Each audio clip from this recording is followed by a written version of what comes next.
ہر بار لا الہ الا اللہ کہنا صدقہ ہے، ہر بار اللہ اکبر کہنا صدقہ ہے، بھلائی کا حکم کرنا صدقہ ہے، برائی سے روکنا صدقہ ہے، اور ہر جوڑ کے شکر کی ادائیگی کے لیے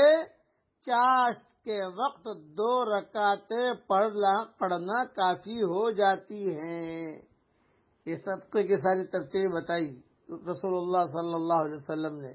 یہ حدیث جو میں نے بیان کی ہے یہ مسلم شریف میں ہے، اس لیے چاشت کی 2 رکعت پڑھنا کافی ہو جاتی ہے۔ سبحان اللہ، اب پڑھو، ابھی سب کا کیش کر لو میرے ساتھ، پڑھو میرے ساتھ، سبحان اللہ، الحمدللہ،